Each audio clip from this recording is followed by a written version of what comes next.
My name is Brandy Agerbeck of loosetooth.com, and today I'd like to invite you into the lab. The lab is a 3-day immersion into the world of graphic facilitation and visual thinking. I've been working as a graphic facilitator since 1996, and over the course of these 15 plus years, I've been able to see a wonderful amount of growth in the field. There's more people doing the work, there's more exposure for the work, new channels for people to see it. Our clients are more receptive to the work than they've ever been, and in general, people more and more are understanding that the power of visual tools, that visual and spatial and kinesthetic tools help us navigate the complexity of the world around us in ways that the old verbal and text-based and linear tools couldn't do. So loosetooth.com lab looks at the landscape of graphic facilitation and I think meets a need that I haven't been seeing met. So let me tell you a little bit about what makes Loosetooth Lab unique. So the first thing is me. So I created the book, The Graphic Facilitators Guide, How to Use Your Listening, Thinking, and Drawing Skills to Make Meaning. And this book is based around the 3 powers of graphic facilitation, why it works, why it's so powerful, and then the rest of the book is based around 25 guiding principles. Anyone is welcome to teach from this text and guide people with this text, but here you're working with the source. So loosetooth.com lab has me. And with that, I have a strength around synthesis. I'm really good at seeing structure and patterns and the shape of things. So we have a unique opportunity to really get talking about synthesis and critical thinking and how to bring more of that into your work. The second thing that's unique about the lab is that we're working with a simplified model of the simplified version of the scientific method. It's a laboratory, it's a chance to experiment, it's an open space, and we're going to use this very simple process. So if you go to loosetooth.com/lab, you'll see this image and look at it more in depth, but this is sort of the source. The scientific method we're using has 4 steps. Very simply, we have question. The lab is about creating an environment of inquiry. What if we did this? How about this? And sort of like setting up a hypothesis. The second section is testing. Very simply, the second step is simply getting your hands on the material and doing the work. The third step is observing. So once we've done the work, let's step back from it, take a look at it, and talk about it. I come from a fine arts background, and I understand the importance of critique. Now, I know critique is the kind of word, critical critique, they're the kind of words that make people want to hide under the bed.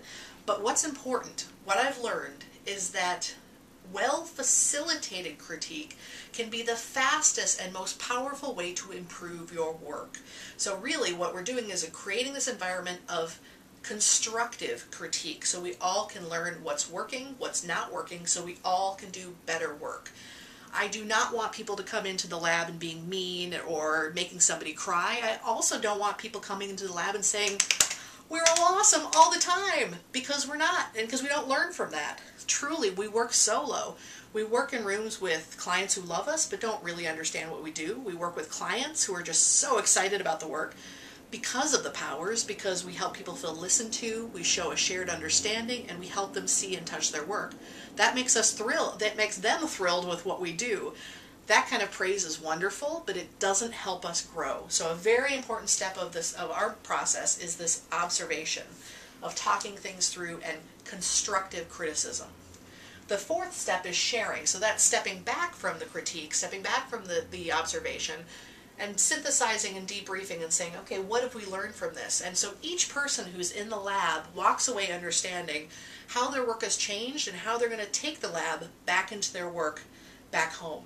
So that's the second thing about the lab that's different. The third thing that's different about the lab is I have created a space. We have a wonderful space, a great location, full of fantastic materials, but we have no agenda. What's very important to me is that the lab is 3 days of time to focus on your work, where the 3 days meet the needs of the 10 people who join me in Chicago. We create the agenda as we go.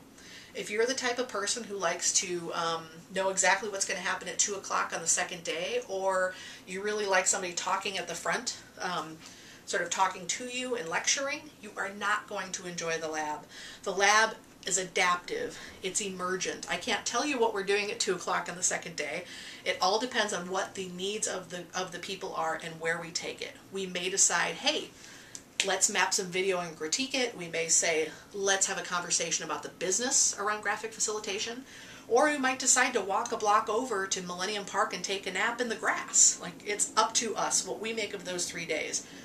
If it's the winter, we're not going to be napping in the grass. I will tell you that. But again, the agenda is adaptive and emergent. The great thing about this is I don't spend 40 minutes talking about something that only one person in the room is interested in. So really, we create the space as a group. So those are the 3 things that make loosetooth.com Lab unique. 1, me as your source.